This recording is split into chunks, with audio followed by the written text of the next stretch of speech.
Welcome back. Look what just came in the mail. Do do do do. A little Jane Austen. I got a little Jane Austen to help me read. This is a crocheted Jane Austen. And I have not learned yet to crochet. I'm not learned in the arts of crochet. I'm not a very accomplished woman. I'm not an accomplished woman. Mr. Darcy would hate me. But I did get this off Etsy, and it may or may not have inspired me to maybe start crocheting. My friend Becca taught me how to knit, and I've been knitting hats. She can knit. She can knit a freaking sweater, but I'm sticking with hats. So I can make hats and I can't crochet, but this little doll right here, this little baby doll right here, Jane Austen, and her little legs and her little scarf, it's just so cute. And this hair that has been stuck in it, that's been interesting. And her little bonnet and her little hair dyed out, that's so cute. So we're gonna keep Jane nearby. I don't know how that would happen. Can you hang out right there, Jane? We'll keep her nearby and she'll come back in. But it was from Stitchable Creations on Etsy. It was very cute. Thank you, Stitchable Creations. Got a little Jane Austen, little Janie. And I started reading chapter 42 last time, and it just was like, what are we talking about? But the narrator of this book did want to go into just the ins and outs of the Bennet family relations. And I just wasn't understanding. But it was just about, oh, where did it go? Right. Elizabeth reflecting on her parents' unhappy marriage, highlighting that Mr. Bennet's initial attraction to Mrs. Bennet's youth and beauty quickly faded due to her lack of intellect, leading to a most unfulfilled relationship where he withdrew from family responsibilities. Yikes. Elizabeth reflects on her disappointment regarding her parents' marriage. After Mr. Bennet realized he married a foolish woman, he sought comfort in his library and making fun of Mrs. Bennet. Though Elizabeth hates to admit it, Mr. Bennet has failed as a respectful spouse and a responsible father. And it does say at the beginning that had Elizabeth's opinion been all drawn from her own family, had she not observed other people's relationships. Important to get kids out and viewing other people's relationships, because you're never going to be perfect, and it's good for children to just see like, oh, I don't like how that person treats that person, and I'm not going to do that, and I do like how they treat that person, and my family doesn't do that, but I'm going to do it. Just get your kid. I don't have any kids, but I get it. Getting them out and into society is good for kids' brains or whatever. So I'm going to start over because I got to the second paragraph of this chapter and was like, help! And none of my searches were doing much good. So we're carrying on. We're passing the torch to the next chapter. I've got Janie with me to help me read. And does this come off? Oh my god, it comes off and she's got a little hair bun. That is so cute. Had Elizabeth's opinion been all drawn from her own family, she could not have formed a very pleasing opinion of conjugal felicity or domestic comfort. Her father, captivated by youth and beauty, and that appearance of good humour which youth and beauty generally give, had married a woman whose weak understanding and illiberal mind had very early in their marriage put an end to all real affection for her. Respect, esteem, and confidence had vanished forever, and all his views of domestic happiness were overthrown. But Mr. Bennet was not of a disposition to seek comfort for the disappointment which his own imprudence had brought on. So he's not going to go outside the marriage, I guess, in any of those pleasures which too often console the unfortunate for their folly or their vice. He was fond of the country and of books, and from these tastes had arisen his principal enjoyments. The country and books. Same. And from these tastes had arisen principal enjoyments. To his wife he was very little otherwise indebted than as her ignorance and folly had contributed to his amusement. He's just amused by her, which is like pretty offensive to be like, oh, you silly woman. Just like, instead of like, I dearly love you, I think you're silly. This is not the sort of happiness which a man would in general wish to owe his wife, but where other powers of entertainment are wanting, the true philosopher will derive benefit from such as are given. You'll be happy wherever you are. We'll get benefit from whatever's coming up. Elizabeth, however, had never been blind to the impropriety of her father's behavior as a husband. She had always seen it with pain. Okay, I'm getting it. But respecting his abilities and grateful for his affectionate treatment of herself, she endeavored to forget that she could not overlook, and to banish from her thoughts that continual breach of conjugal obligation and decorum which, in exposing his wife to the contempt of her own children, was so highly reprehensible. But she had never felt so strongly as now the disadvantages which must attend the children of so unsuitable a marriage, nor ever been so fully aware of the evils arising from so ill-judged a direction of talents which, rightly used, might at least have preserved the respectability of his daughters, even if capable of enlarging the mind of his wife.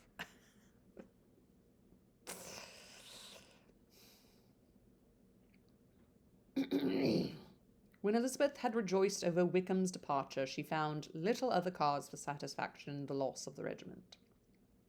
The parties abroad were less varied than before, and at home she had a mother and a sister whose constant repinings at the dullness of everything around them threw a real gloom over their domestic circle.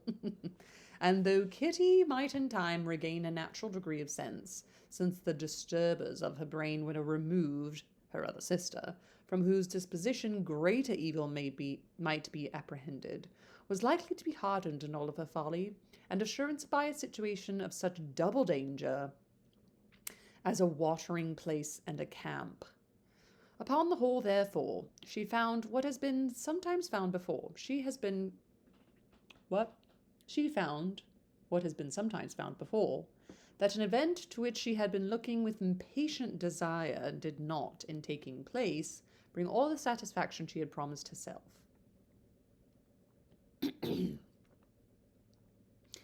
It was consequently necessary to name some other period for the commencement of actual felicity, to have some other point which her wishes and hopes might be fixed, and by again enjoying the pleasure of anticipation, console herself for the present, and prepare for another disappointment. Her tour at the lakes was now the object of her happiest thoughts. It was her best consolation for all the uncomfortable hours which the discontentedness of her mother and Kitty made inevitable, and she could have included Jane in the scheme every part of it. And could she have included Jane in the scheme, every part of it would have been perfect. But it is fortunate, thought she, that I have something to wish for. Were the whole arrangement complete, my disappointment would be certain. But here, by carrying with me one ceaseless source of regret in my sister's absence, I may reasonably hope to have all my expectations of pleasure realized. A scheme of which every part promises delight can never be successful, and general disappointment is only warded off by the defense of some little peculiar vexation. When Lydia went away, she promised to write very often and very minutely to her mother and Kitty, but her letters were always long expected and always very short. Those to her mother contained little else than that they were just returned from the library, where such and such officers had attended them, and where she had such beautiful ornaments as made her quite wild. That she had a new gown or a new parasol, which she would have described more fully, but was obliged to leave off in a violent hurry, as Mrs. Foster called her, and they were going off to camp. and from her correspondence with her sister there was still less to be learnt, for her letters to Kitty, though rather long, were much too full of lines under the words "to be made public." Ooh. After the first fortnight of all 3 weeks of her absence, health, good humour, and cheerfulness began to reappear at Longbourn, thank goodness. Everything wore a happier aspect. The families who had been in town for the winter came back again, and summer finery and summer engagements arose. Ooh. Mrs. Bennet was restored to her usual querulous serenity. I'm just going to look up this word real quick. Help me, Jane. Querulous. What? Querulous. Complaining in a petulant or whining manner. Oh, how do I say it? Querulous. You guys, this... Querulous. Querulous. I have to flare my nostrils to say it like her. Querulous. That's querulous. Mrs. Bennet was restored to her usual querulous serenity. And by the middle of June, Kitty was so much recovered to be able to enter Meryton without tears, an event of such happy promise as to make Elizabeth hope that by the following Christmas she might be so tolerably reasonable as to not mention an officer above once a day, unless by some cruel and malicious arrangement at the War Office another regiment should be quartered in Meryton. I'm going to go down to that office and say, no more officers in Meryton. The time fixed for the beginning of their northern tour was now fast approaching, and a fortnight only was wanting of it when a letter arrived from Mrs. Gardiner, which at once delayed its commencement and curtailed its extent. Mr. Gardiner would be prevented by business from setting out till a fortnight later in July, and must be in London again within a month. And as that left too short a period for them to go so far and see so much as they proposed, or at least to see it with the leisure and comfort they had built on, they were obliged to give up the lakes and substitute a more contracted tour, and according to the present plan were to go no further northwards than Derbyshire. That's where Mr. Darcy lives. In that country, there was enough to be seen to occupy the chief of their 3 weeks, and to Mrs. Gardiner it had a peculiarly strong attraction. The town where she was formerly passed some years of her life, and where they now spend a few days, was probably as great an object of her curiosity as all the celebrated beauties of Matlock, Chatsworth, Dovedale, or the Peak. So they were supposed to go much further, and now they didn't. They were going to go much further along, and now they couldn't. I missed that, the first read. That's so fascinating.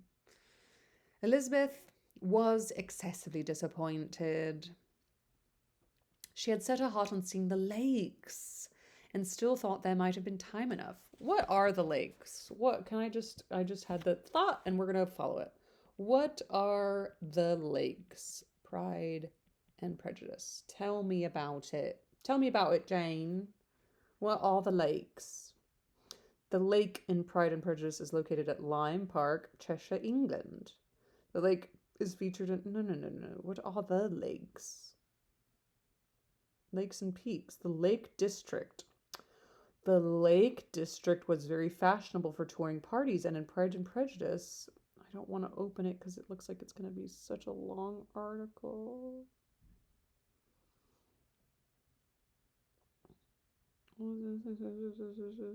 What?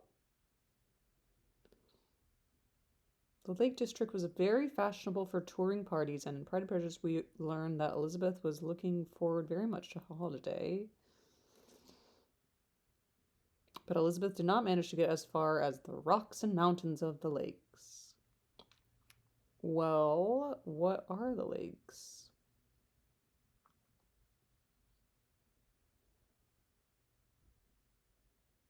Important places in Pride and Prejudice. The Republic of Pemberley. Wow. This whole Pemberley.com. Everybody's talking about the lake scene, and that is a great scene, but I do want to know what the lakes are, and maybe it's just. Oh, we lost your hat, Jane. Maybe it's just left to be a mystery. It's all supposed to be in my head. We're imagining the lakes. All the peak. Okay. Elizabeth was excessively disappointed. She had set her heart on seeing the lakes, and still thought there might have been time enough. But it was her business to be satisfied. It's my business to be satisfied, 'cause nobody be working. They just have time to go on the lakes. And now instead of it being a month-long tour, it's just going to be 3 weeks. You don't need to worry about PTO. You don't need to worry about getting coverage. You don't need to worry about rescheduling appointments. Just go with your aunt and uncle to the lakes. It was a business to be satisfied. Yeah. Right now in life, it is your business to just be satisfied. Dope. And certainly a temper to be happy. And all was soon right again. It's my temper to be happy, it's my business to be satisfied. What else could I want? With the mention of Derbyshire, there were many ideas connected. It was impossible for her to see the word without thinking of Pemberley and its owner, Mr. Darcy. But surely, said she, I may enter his country without impunity, and rob it of a few petrified spars without his perceiving me. The period of expectation was now doubled. 4 weeks were to pass away before her uncle and aunt's arrival. But they did pass away, and Mr. and Mrs. Gardiner, with their 4 children, did at length appear at Longbourn. The children, 2 girls of 6 and 8 years old, and 2 younger boys, were to be left under the particular care of their cousin Jane, who was the general favourite, and whose steady sense and sweetness of temper exactly adapted her for attending to them in every way, teaching them, playing with them, and loving them. Oh, Jane. The Gardiners stayed only one night at Longbourn and set off the next morning with Elizabeth in pursuit of novelty and amusement. I am in pursuit of novelty and amusement. I'm going to underline that because it's just fun imagery. I'm more of like an imagery person. One enjoyment was certain, that of suitableness of companions, a suitableness which comprehended health and temper to bear inconveniences, cheerfulness to enhance every pleasure, and affection and intelligence which might supply it among themselves if there were disappointments abroad. They are in good company. It is not the object of this work to give a description of Derbyshire, nor of any other of the remarkable places which their tour thither lay. Oxford, Blenheim, I'm not saying these right, Warwick, Kenilworth, Birmingham, etc. are sufficiently known. Not to me. I wonder if they have, okay, I know. I wonder if they have a recreation tour, a recreated tour of Elizabeth's tour of the lakes. Pride and Prejudice, 1995. Our tours for up to, okay, hold on. Focus on Pride and Prejudice 1995 tour. This is the first series of posts in which we're going to be looking at greater detail over specific varied tour options. Where better to start than one of our most popular tours? Grab your bonnet or your top hat. We're heading to Pemberley. First, a word of warning. During the 8 years that we run our various Pride and Prejudice experiences, we learned that Pride and Prejudice devotees fall into 2 camps.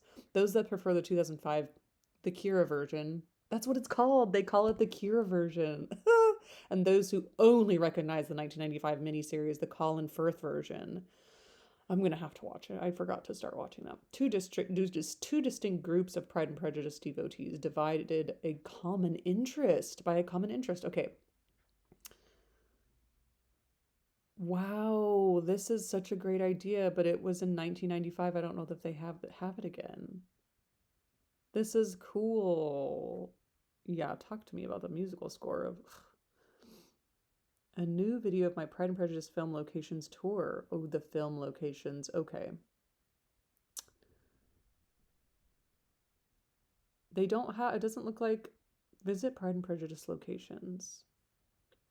It just has a bunch of like places that they went. Are there Pride and Prejudice tours? Are Pride and Prejudice. I guess I could do it by myself. Tours in London? Pride and Prejudice tour from London, 2 to 5 days. Our multi-day Pride and Prejudice tour takes you to the stunning locations that featured in the latest film adaptation. British tours, you guys, there's tours. Visit the stunning locations of the latest film. I mean, yeah, the film, I'd like to like do a book one. You can go to the stately home of the Duke of Devonshire, which provided the setting for Mr. Darcy's Pemberlin and Hayden Hall perfectly. Whoa, that's cool. TripAdvisor has some tours. Well, put that on the list. Pride and Prejudice tour of Bath, Meryton, and Longbourn. Brit movie tours. It's just all about the movies. Wow. This is dope. I just got back from the UK doing something similar with the Bronte sisters. You're going to have a great time. Hampshire, Bath, and the Peak District. Whoa. That's fun. Yeah, Bath seems like important to visit for Jane Austen. London and Bath, Pride and Prejudice 6-day tour.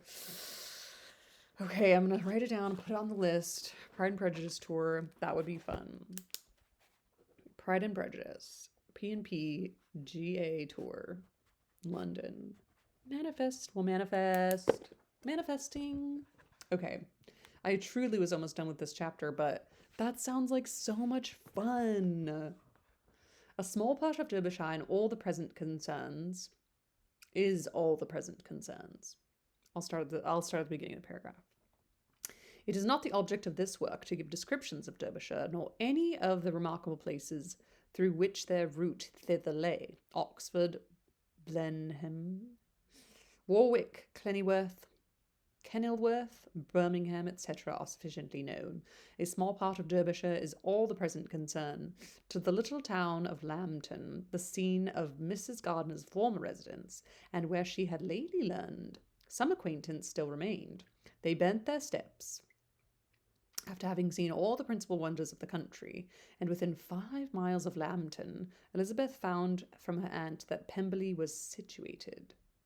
It was not in their direct road, no, nor more than a mile or 2 out of it.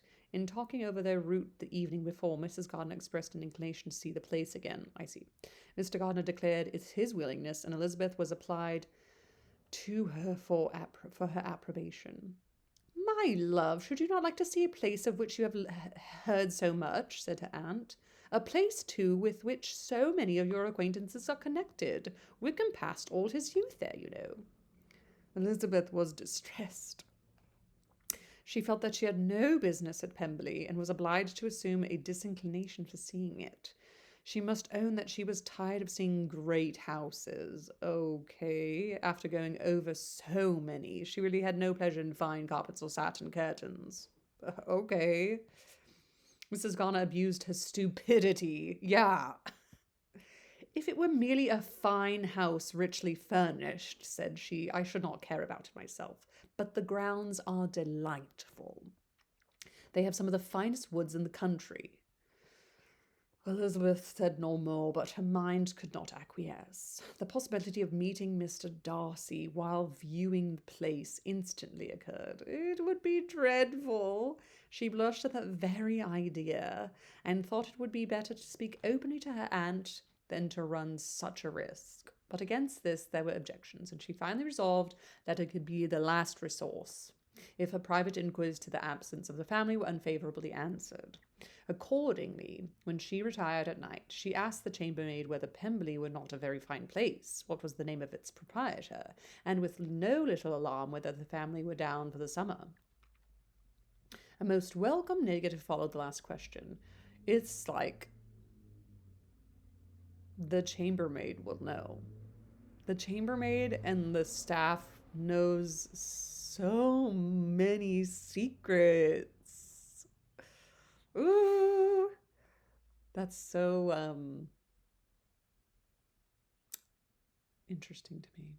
Chambermaid. Ask the chambermaid, they'll know. Very Downton Abbey. A most welcome negative followed the last question, and her alarms now being removed, she was at leisure to feel a great deal of curiosity to see the house herself. And when the subject was revived the next morning, and she was again applied to, could readily answer, and with a proper air of indifference, that she had not really any dislike to the scheme. To Pemberley, therefore, they were to go. To Pemberley, therefore, they were to go. Ooh, we're going to Pemberley. This is when, again, I need to get a better descriptive word for the word descriptive, but this is when Jane Austen, this is when you get pretty descriptive at Pemberley, huh? You're like talking about woodworking and stuff, and I think it's beautifully written, might I say. All right, Jane, tell everybody bye. Bye, thank you for reading my book. I know it's 212 years old or whatever, but I was really young when I wrote it, and I wasn't even allowed to be writing. It's impressive, Jane. All right, everybody, ta-ta, happy reading. Check you next time for another chapter in Pride and Prejudice, chapter 43. Boo, boop, boop, boop, boop, boop.